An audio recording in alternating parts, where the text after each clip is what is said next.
నమస్తే, welcome to ఐడెన్ special drive. నేను మీ మాధురి. తిరుమల తిరుపతి నడక మార్గంలో మళ్ళీ చిరుత సంచారం కలవర పెడుతోంది. గత 6 నెలలుగా 7 కొండలు ఎక్కాలంటేనే భక్తులు భయపడుతున్న పరిస్థితి నెలకొంటుంది. 6 నెలల క్రితం కౌశిక్ పై చిరుత దాడి, ఆగస్టులో లక్షితను చంపిన చిరుత, ఇలా వరుస ఘటనలతో బెంబేలెత్తిపోతున్న భక్తులు ఇప్పుడు తిరిగి నడక మార్గంలో సంచరిస్తుండడం గుబులు రేపుతోంది. చిరుతల భయం లేకుండా టీటీడీ భరోసా ఇస్తుందా? వైల్డ్ లైఫ్ ఆఫ్ ఇండియా ఇచ్చిన మార్గదర్శకాలతో అటవీశాఖ చర్యలు తీసుకుంటుందా అన్నదే ఇప్పుడు ప్రశ్నగా మిగిలింది. తిరుమల నడక మార్గంలో చిరుతల భయం భక్తులను ఇప్పట్లో వీడేలా లేదు. చిరుతల సంచారం తగ్గిందంటున్న టీటీడీ నడక మార్గాల్లో ఆంక్షలను సడలించింది టీటీడీ. ఇప్పుడు తిరిగి నడక మార్గాన్ని దగ్గరలోనే సంచరిస్తున్న చిరుతలు, ఎలుగుబంట్ల నుంచి భయాన్ని పోగొట్టేందుకు ఎలాంటి చర్యలు తీసుకోవాలో తెలియక తలపట్టుకుంటోంది. నడక మార్గాల్లో భక్తులకు కర్రలు ఇస్తున్న టీటీడీ గుంపులుగా తిరుమల యాత్ర కొనసాగేలా చర్యలు తీసుకుంది. మరోవైపు ఆంక్షలు పూర్తిగా ఎత్తివేసేందుకు అటవీశాఖ అనుమతి తీసుకోవాలని భావిస్తున్న తరుణంలో ఈ నెల 26 నుంచి వరుసగా చిరుత, ఎలుగుబంటి సంచరిస్తుండడం అటవీశాఖలో ఆందోళన కలిగిస్తుంది. మొదటి ఘాట్ రోడ్లోని ఎలిఫెంట్ ఆర్చ్ సమీపంలోని చిరుత, ఎలుగుబంటి సంచారం అటవీశాఖ ఏర్పాటు చేసిన ట్రాప్ కెమెరాల్లో ఇమేజెస్ క్యాప్చర్ అయ్యాయి.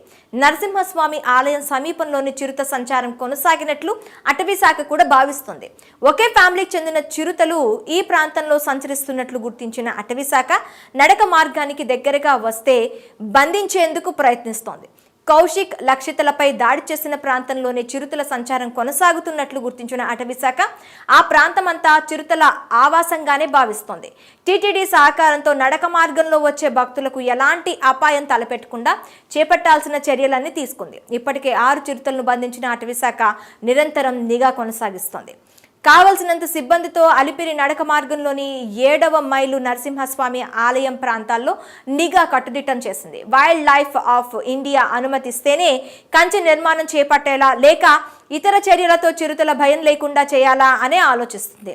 ఇక 7 కొండలవాడ వెంకటరమణ గోవిందా గోవిందా అంటూ తిరుమల కొండెక్కే భక్తులకు 2 రోజుల క్రితం గుర్తించిన చిరుత, ఎలుగుబంటి సంచారం భక్తుల వెన్నుల్లో వణుకు పుట్టించింది. ఇప్పటికీ తిరుమల కొండెక్కే భక్తులు తగిన జాగ్రత్తలు తీసుకుని నడక మార్గంలో తిరుమల యాత్ర కొనసాగిస్తున్న పరిస్థితి ఉండగా ఇప్పుడు తిరిగి కదలిక కంగారు పెట్టిస్తోంది. చిరుతల సంచారంపై నిరంతర నిఘా కొనసాగిస్తున్న అటవీశాఖ అలిపిరి నడక మార్గం, శ్రీవారి మెట్టు మార్గంలో ప్రస్తుతం 300కు పైగా ట్రాప్ కెమెరాలు, దాదాపు 100 మంది సిబ్బందిని అందుబాటులో అటవీశాఖ ఉంచినప్పటికీ చిరుత ఆచూకీ మాత్రం దొరకడం లేదు. చిరుత కదలికలను ఎప్పటికప్పుడు గమనిస్తూ నడక మార్గానికి దగ్గరగా రాకుండా చర్యలు చేపట్టింది. వైల్డ్ లైఫ్ ఇన్స్టిట్యూట్ ఆఫ్ ఇండియాకు చెందిన సైంటిస్ట్ టీం అలిపిరి నడక మార్గం, శ్రీవారి మెట్ల మార్గాలలో పర్యటించి చిరుతల సంచారం వల్ల భక్తులకు ఇబ్బంది లేకుండా చేపట్టాల్సిన చర్యలపై సర్వే నిర్వహించింది.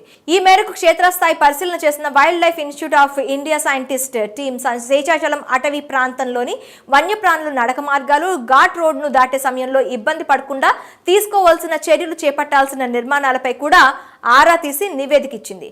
అలిపిరి నడక మార్గం, శ్రీవారి మెట్ల మార్గంలో కంచె నిర్మాణం చేపట్టాలా లేదా ఎలివేటెడ్ వాక్ వేల నిర్మాణం అవసరమా అన్న దానిపై ఇంకా ఎలాంటి నిర్ణయం తీసుకోలేదు.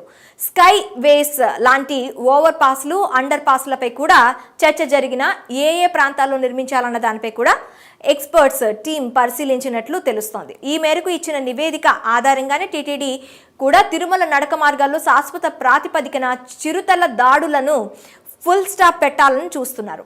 అయితే తరచూ నడక మార్గాల్లో సంచరిస్తూ అతిథుల్లా భక్తులకు కనిపిస్తున్న చిరుతలు, ఎలుగుబంట్లు వెన్నుల్లో వణుకు పుట్టిస్తూనే ఉన్నాయి. ఇది ఇవాల్టి స్పెషల్ డ్రైవ్. మరో అంశంతో మీ ముందుకు వస్తాం. Stay with us.